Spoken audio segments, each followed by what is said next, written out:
Great. Good afternoon, everyone. I'm Delegate Janelle Wilkins, and I'm calling to order our March 13th meeting of the Election Law Subcommittee.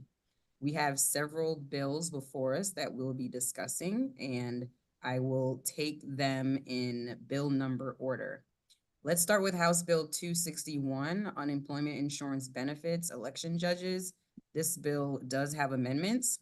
This is a bill that is jointly assigned with Economic Matters. We are secondary on it.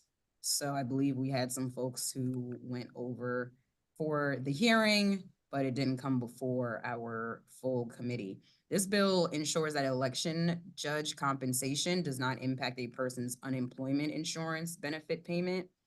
And the amendments to the bill, as I read them, stand. So these were amendments that Economic Matters made that we can concur with. It adds that a payment to an individual as compensation received for serving as an election judge for a local board of elections, that they not be used in the calculation to determine a person's individual benefit, so it doesn't harm them in terms of their unemployment insurance benefit. Stan, anything else on this bill? No, that's basically it. Yeah, so they can't be denied unemployment benefits because they were unavailable to work due to service as an election judge, and their election judge compensation can't be subtracted from their benefits. Any questions? Oh, yep, perfect. I move the amendments, Madam Chair. Second. All right, it's been moved and seconded. Any further discussion?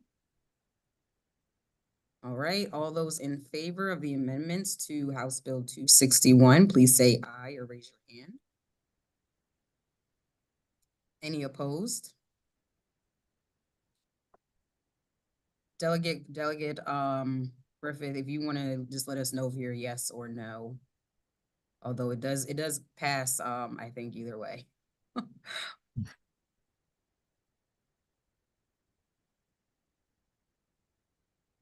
Yes, thumbs up. Delegate Griffith, he might not be able to hear me. Okay. I can hear you now. I'm sorry. I can hear you now. No problem. We'll catch you on the full bill perhaps for House Bill 261. So those were the amendments. I'll entertain a motion on the bill as amended. Move favorable as amended. Second. Okay, it's been moved and seconded. Any further discussion? Yes, hi, my name is Melody Sproul, and All right, seeing none, all those in favor of HB 261 as amended, raise your hand or say aye. Okay, any opposed? Delegate Griffith, would you like to be in the yay or no? Okay, perfect. I just wanted to see if this bill was gonna be a divided bill or not. Okay, we're unanimous. Sorry about that. No, you're fine. We're unanimous on House Bill 261, and we'll send this over back to ECM. They'll be taking the lead on this bill once we pass it out of committee. Stan, do we have any idea of if these bills will be on the vote for today? They will be. Okay, well, we better hurry up then, since voting is at 5. Okay. All right, House Bill 333, election law disinformation on large social media platforms and influence related to voting. This bill also has amendments. I want everyone to know that this bill has been completely rewritten since its introduction and has once again changed since we talked about it last week.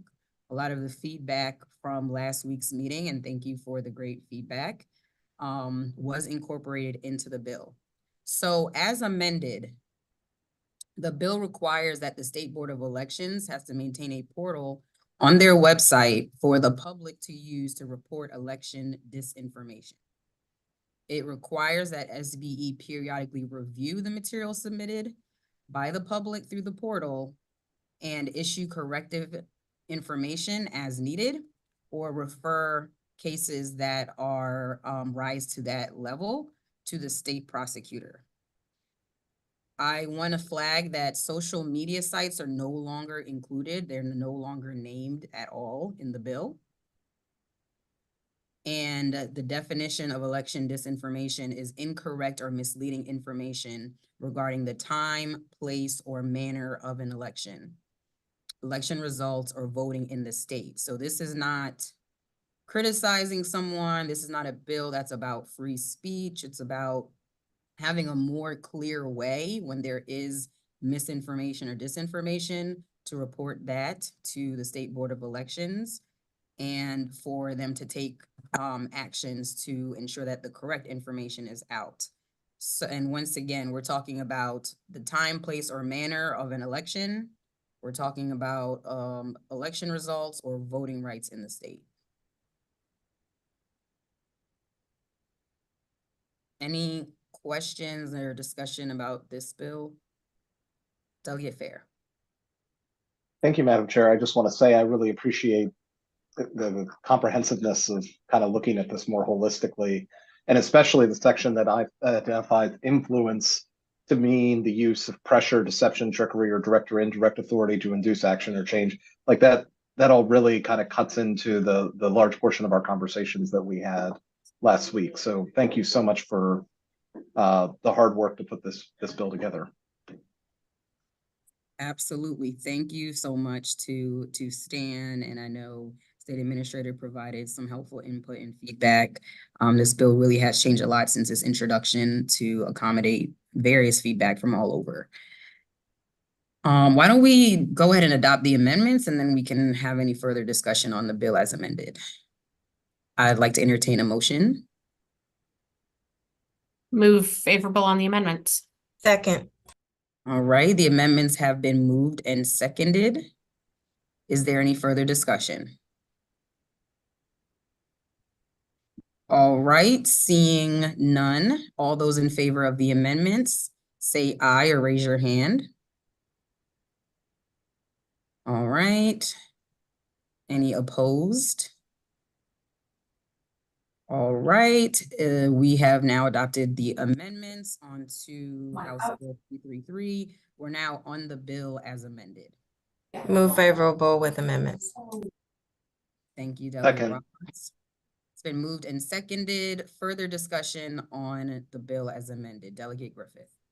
Just very, very briefly, I'm very, very grateful for all the hard work that you and Jared and the team have put into this bill. The bill is way, way, way better, and I support a whole lot of this bill. Unfortunately, I still have to vote no, but I'm very grateful for all the work into this bill, and this has been a really great effort, and I'm grateful for it. Thank you. Thank you, Delegate Griffith. Your feedback and input during the last conversation in between has really been helpful, so thank you. All right, did we move this as amended? Yes, we did. So this is discussion. Any further discussion? All right, seeing none, all those in favor of House Bill 333, please raise your hand or say aye. All those opposed? Delegate Miller and Delegate Griffith. Okay, the ayes have it, and House Bill 333 moves forward favorable with amendment. All right, moving on to, House Bill 347, General Assembly Vacancy Political Party Central Committee Procedures. This bill does have a potential amendment, but I know that we probably need to have some discussion around it. I will quickly provide an overview on the bill. As you all know, the bill outlines procedures and standards for filling vacancies by central committees when there is a vacancy in the House or Senate. We know that jurisdictions, central committees across the state, do their vacancies a little bit different, and this helps to just make sure there's an open process all across the state. The bill includes requirements around the application period, that it has to be open for 7 days, advertised conspicuously, has to detail the time and place, process and manner. There's also notice requirements and language translation. For the applications, they do need to be posted online after the application deadline for at least 30 days after the vote. The public meeting to discuss the vote has to be open to the public. Needs to be announced at least 3 days before the meeting. There needs to be a roll call vote or signed ballots, and et cetera. Now, there was, if you remember, we had a meeting, most of you were on the subcommittee. We had a meeting last year where there was some back and forth around the final provision of the bill, which is the recusal of someone who is running for the vacancy and is also serving on the central committee. The bill, as it came in, said that that person has to recuse themselves. I've always wondered about that provision because it just seems like maybe a bit of a reach for the state to say that this person has to recuse themselves. But it's something that I'm open to discussion on, so we'll go with where the group is. So Delegate Griffith, who I know has strong thoughts about it, we'll go to you.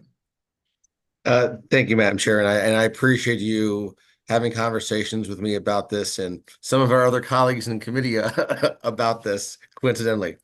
So, several years ago, back in 2019, when I first got appointed, I was chair of the Harford County Central Committee, and when my appointment came up, I chose to recuse myself from the process and turn it over to another member of my committee to run the appointment process.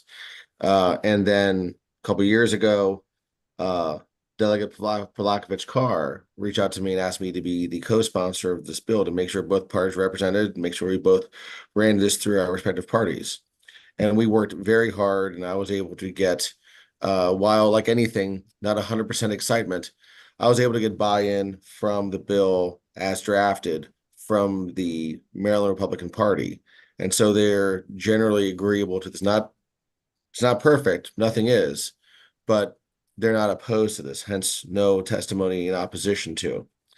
So we've seen that one of the candidates for the appointment can recuse himself, keep things civil, and move things forward. And there was another matter with another member of our committee who, unfortunately, because of a situation where one of the members of the Central Committee would not recuse himself from their own nomination, did not become a delegate until later on, and it's now one of our colleagues on the Democrat side. So this is a bipartisan effort. I believe it's only fair when the vote. It's not like voting for yourself for president when you're one of 71, 84, whatever it is million, right? It's when you're one of 7, one of 12. Well, your vote carries a lot more weight.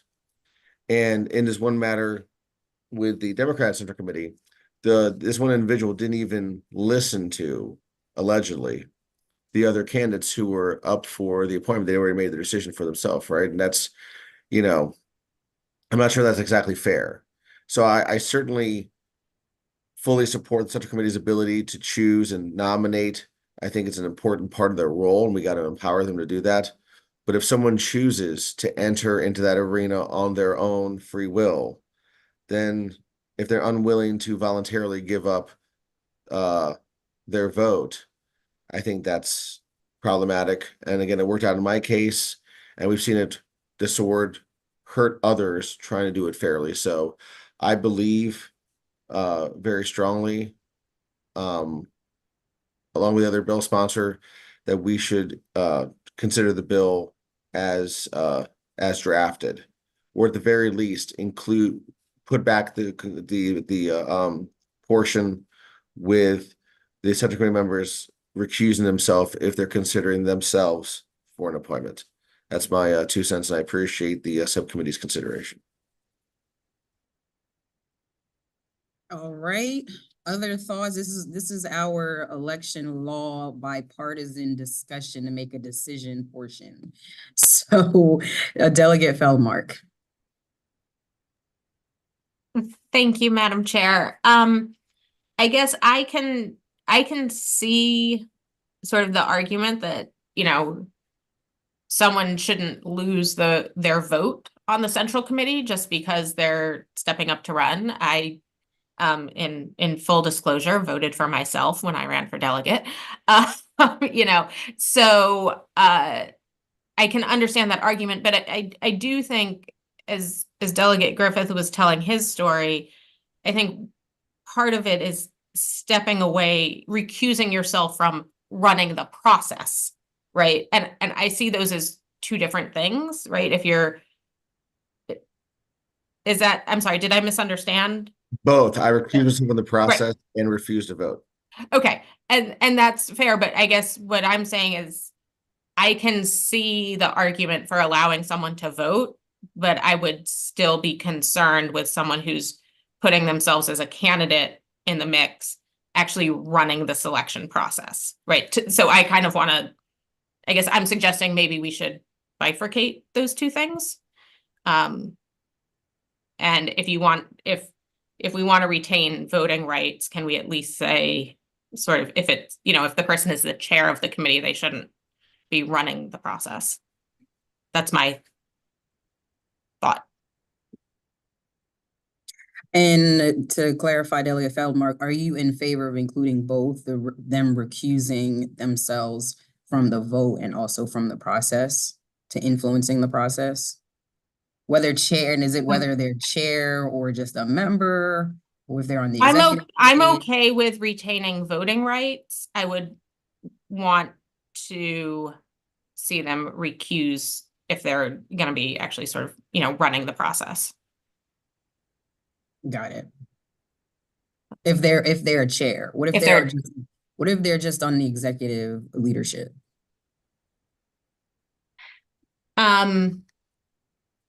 I guess I don't know. I mean, it depends on how sort of involved they would be in the process, right? If someone can be on the executive committee, but it's really the chair who's orchestrating the process, right? Then I don't know that they have to step off the executive committee if they're really sort of, you know, that's, to me, it's about sort of not running the process. So if the entire executive committee is running the process, then I would think they should, you know, recuse themselves from being involved in that. Mm-hmm. Okay, Delegate Roberts. Thank you, Madam Chair. I concur with Delegate Feldmark. It kind of makes sense for them not to run the process. I wouldn't, to me, it wouldn't matter whether or not they can vote for themselves. I think they should be able to vote for themselves, you know. Thank you, Delegate Roberts. Delegate Fair, were you trying to jump in? No. All right, so it sounds like State Administrator. Thanks, Madam Chair. I just want to make everyone aware of a provision, and Stan can verify this too. In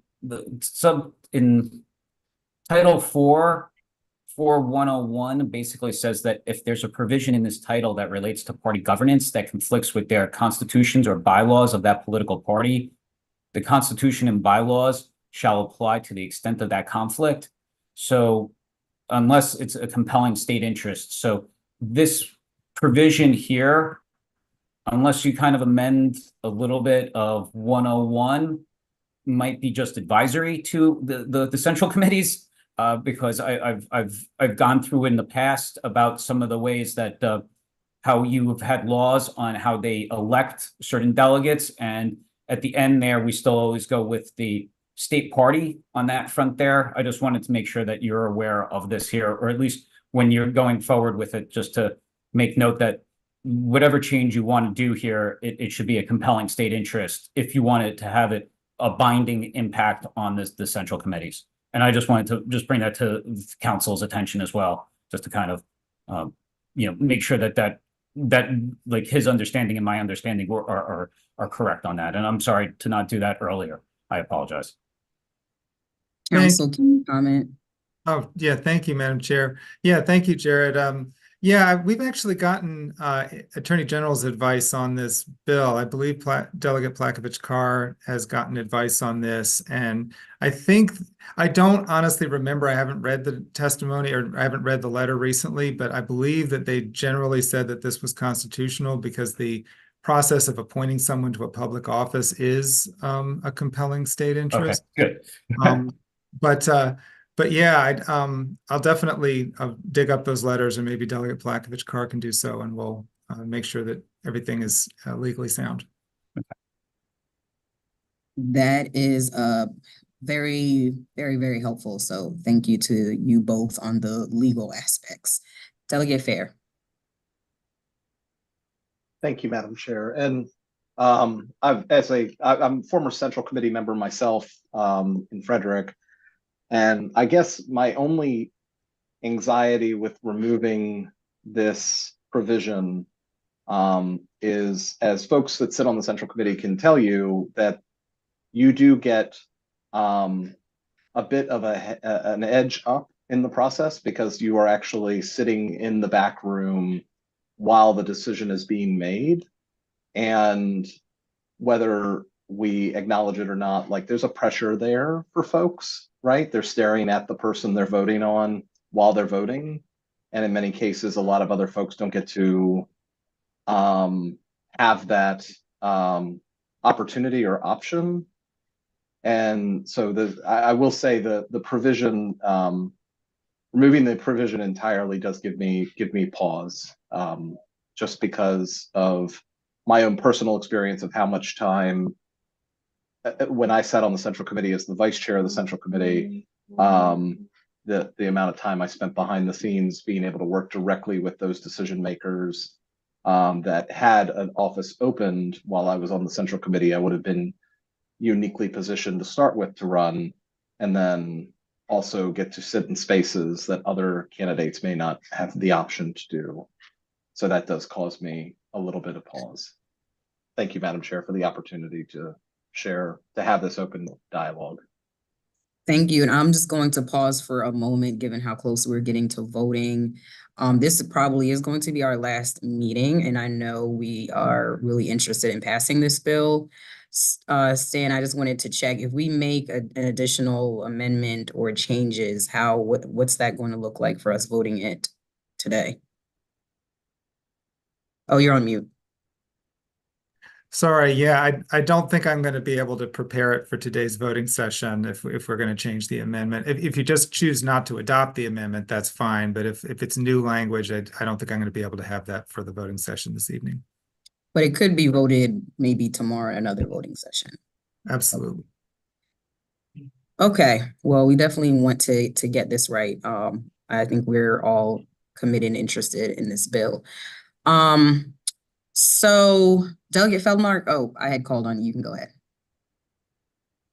Well, thank you, Madam Chair. I just really wanted to clarify, and I appreciate Delegate Fair sort of sharing his experience as a former Central Committee member.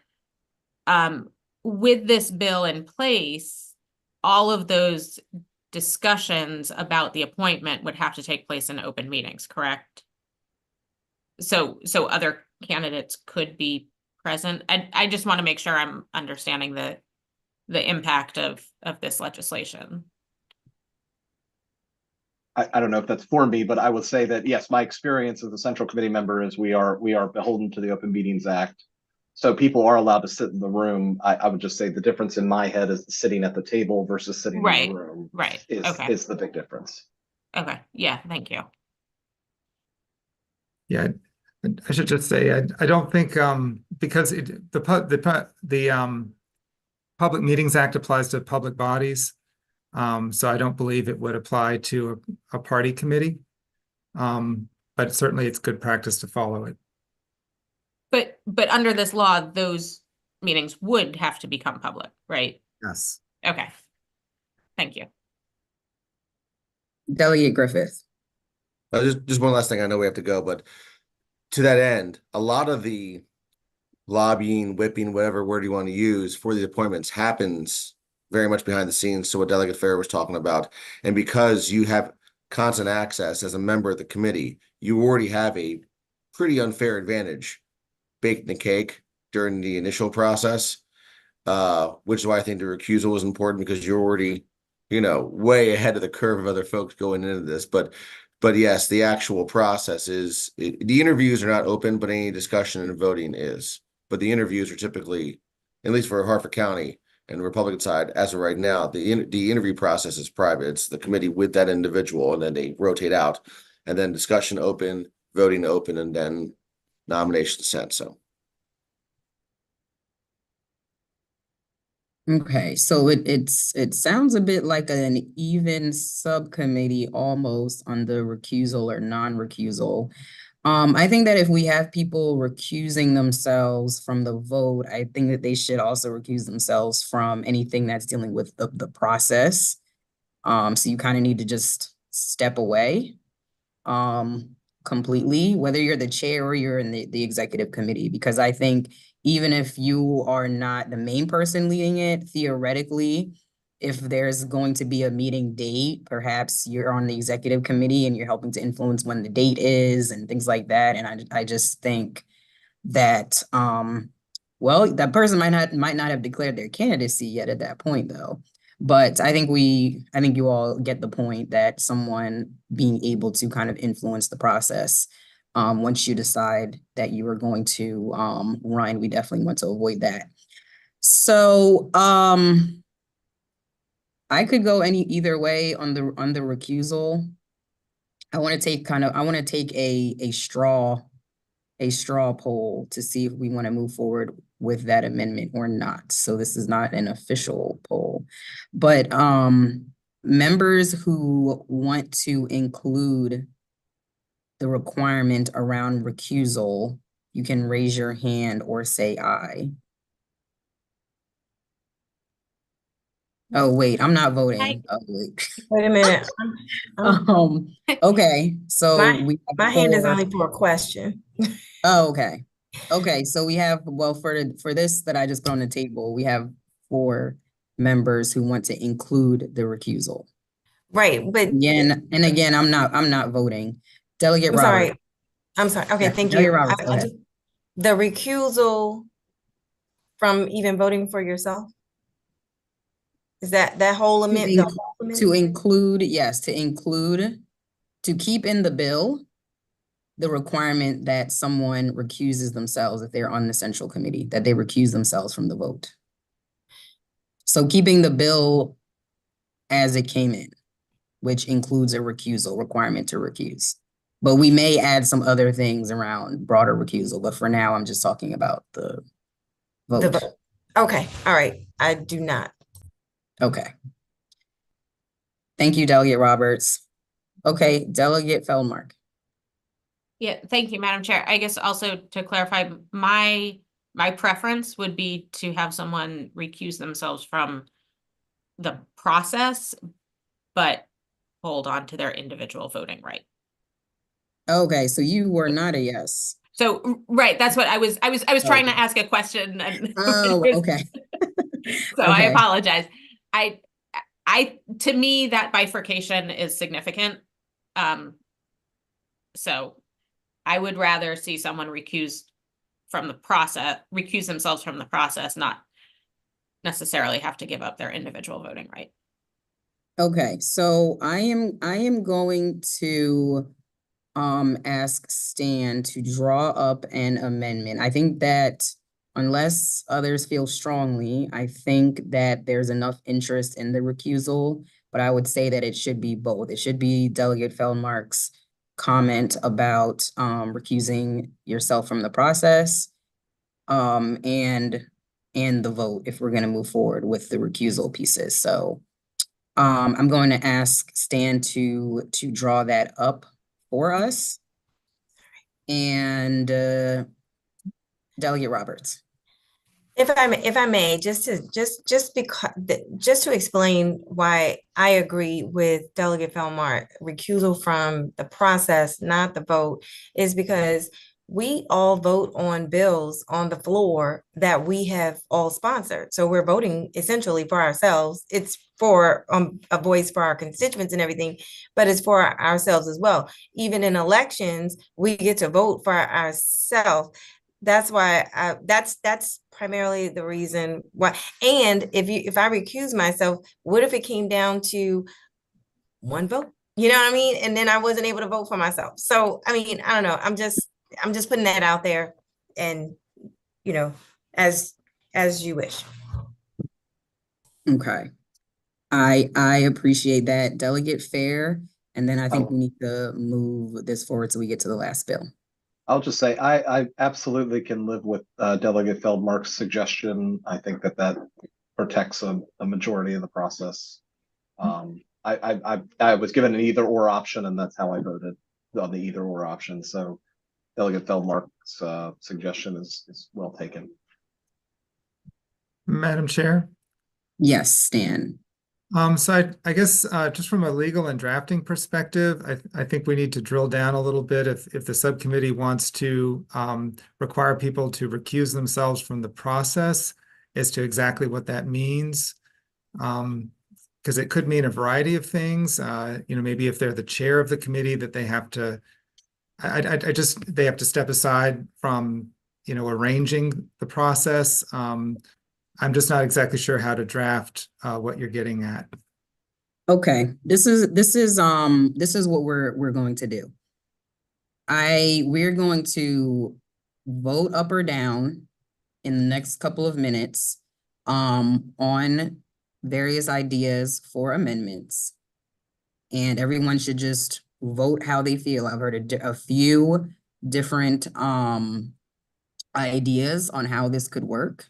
So I'm expecting to hear a motion on recusal from the process only, of which that person can share a little bit more detail of what they mean. We'll vote that up or down.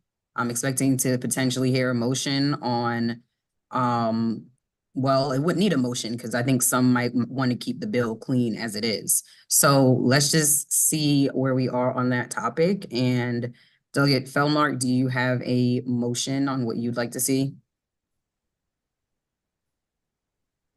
So I guess what I'm proposing is that rather than striking the recusal provision, which is what we have in the reprint, that it be amended to say, shall recuse themselves from any aspect of administering the appointment process. I don't know. I mean, Stan can probably work on better wording, right?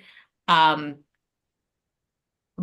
shall retain their individual voting rights as a member of the Central Committee. Second, if that was a motion.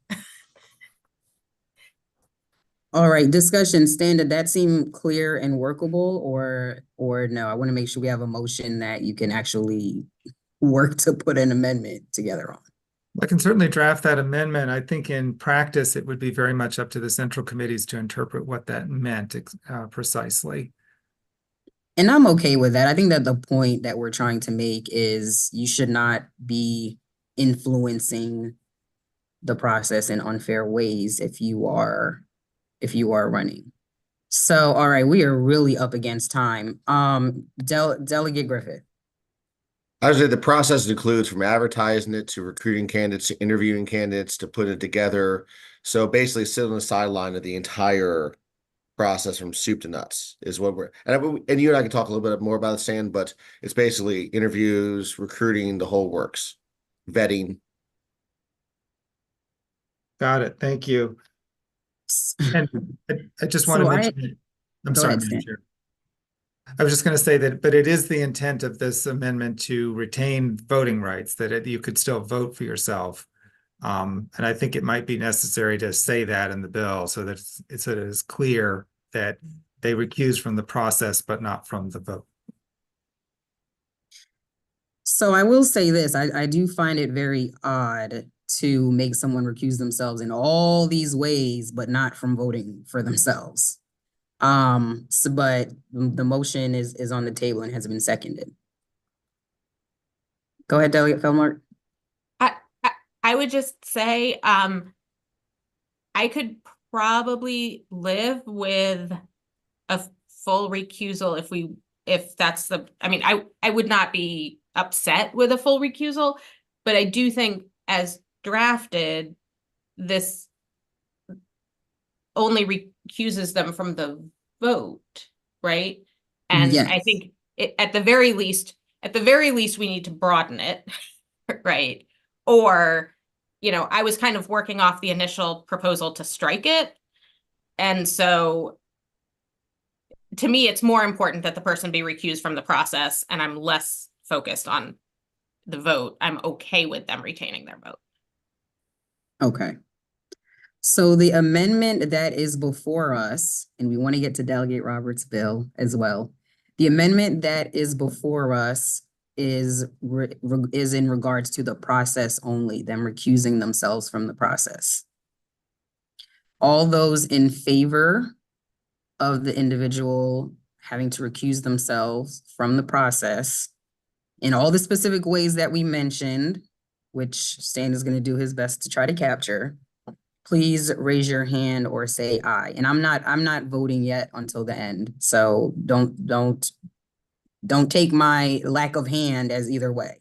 All those in favor, raise your hand or say aye.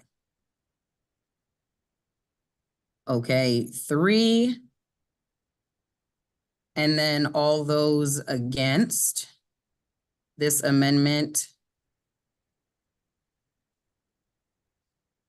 Madam Chair. That's an against or a No, question? no question. So if this is the best we can get, I'm for it. If the recusal part for voting's out there, I don't want to kill that by voting for this. So am I killing that idea if I vote for this altogether? We are taking them separately. So if there's another motion, and I think we might have run out of time. I need to get a time check from Madam Chair. Well, for the purpose of this piece, I'm up. Okay. So I believe the ayes have it. Delegate Miller, I know, might have had to leave because of a bill she needs to put forward. But the ayes have it on this amendment in terms of recusal from the process. Now, on recusal from the vote, nothing has been moved on that yet. It's up to the will of the group. I would like to move favorably on recusal from the vote, again, to the point of the fact that if you recuse yourself from the whole process and still can vote, again, this is not like voting for yourself for president or for governor. This is a very heavily weighted vote that you have, from my experience, a very significant inside track on. I do not believe, I don't think it's fair that we have that subcommittee members have the ability to vote for themselves, which is why I chose to recuse myself from even voting for myself when I went through the process. And so I would move favorable on the portion dealing with a subcommittee member not being able to vote for themselves for an appointment to the House Delegates or State Senate. All right, do we have a second? Out of respect for my friend, I'm going to second so that we can have discussion. All right, the motion on the table now is the recusal from voting. Discussion. Oh, Delegate Feldmark, go ahead. Madam Chair, thank you. I'm sorry, I'm just a little bit lost procedurally because I think the motion that Delegate Griffith just made is in the bill as drafted. So I'm not right, like it's not actually an No, I amendment. appreciate that. No, that's a So good I point. think unless someone makes a motion to strike it, that's where we stand right now. Right? You are correct, Delegate Feldmark. Okay. So I'm going to do the will of this group.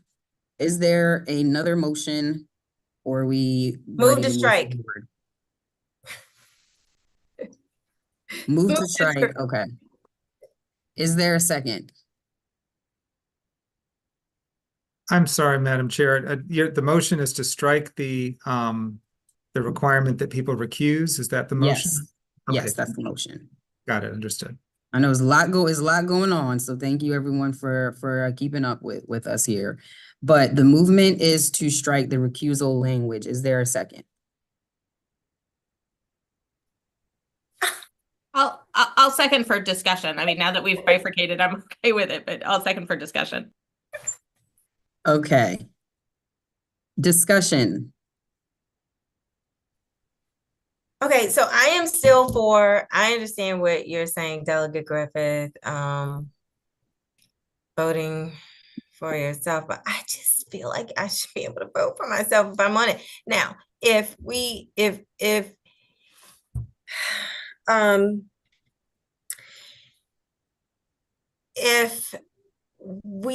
were to see, here's my thing, right? And I'm forgive me, correct me if I'm not supposed to say this on this discussion.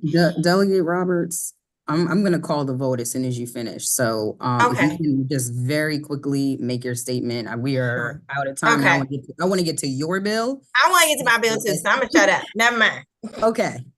Okay, so the motion on the table that has been moved and properly seconded is to strike the language in the bill that requires a sitting member of the Central Committee who is running for the vacancy to recuse themselves. So this is the motion to strike that language. All those in favor?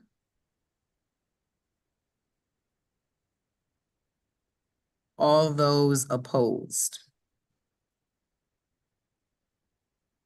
Okay. So the motion fails. And so we will keep the we will keep the language in the bill. See, now I'm getting confused. We will keep the language in the bill as is, that includes the recusal. So just to recap for everyone, there is concern about influence in the process. And we are going to get an amendment drafted around the individual recusing themselves from the process. That's going to be the only amendment on the bill, unless there are additional motions, which hopefully there are not, because we need to adjourn. Now, I will say, I will leave this alone. We need more time on this bill than I thought. The only other thing that I was thinking about, just food for thought, is that when the applications are posted online, I would like to see some redaction. I don't know if they're somewhere else in law, but a lot of times people include their resume that might have their address and things like that. And I'm just always concerned about posting people's private information online. So that was one thing that I was thinking about. Delegate Roberts and Delegate Griffith, and we need to wrap. Oh, okay. Well, with respect to like publishing their address, when you file for candidacy, well, I guess you don't have, do you have to put I guess you do have to put your home address, right? Because it's. Or a PO box. Right. So. Yes. Yeah. Okay. This is what we're going to do. I didn't mean to, this is kind of a Pandora's box situation. I'm sorry, Delegate Roberts, because I want to go to your bill. We have one amendment on this bill. I would like to vote the bill favorable as amended. And what we will do is, in full committee, if there are additional amendments, we will just do it in full committee. We won't vote on it today. We'll have to vote it tomorrow or whenever we vote next. Is everyone okay with that? All right. Move favorable with amendments. Second. All right, so moved and properly seconded. Any further discussion? Seeing none, all those in favor of House Bill 347 as amended, please say aye or raise your hand. All right. This bill moves forward to full committee, and we'll get it together for full committee. Thank you, Delegate Palagwich-Carr, for this bill, and Delegate Griffith for all your hard work on it. Clearly, lots of discussion, lots of interest. Final bill, House Bill 1503. We heard this bill today. It adds, it's a very simple bill, it adds the treasurer to the list of officials who can receive or solicit, who cannot, who are prohibited from receiving or soliciting contributions during the legislative session. Can I entertain a motion on this bill? Move favorable. Second. Right, it's been moved and properly seconded. All those in favor? All those opposed? All right, thank you for the rich discussion today. I'll talk to Stan offline and make sure we have an amendment that's reflective of the committee's conversation. We'll bring it before full if there's anything else. Thank you, everyone.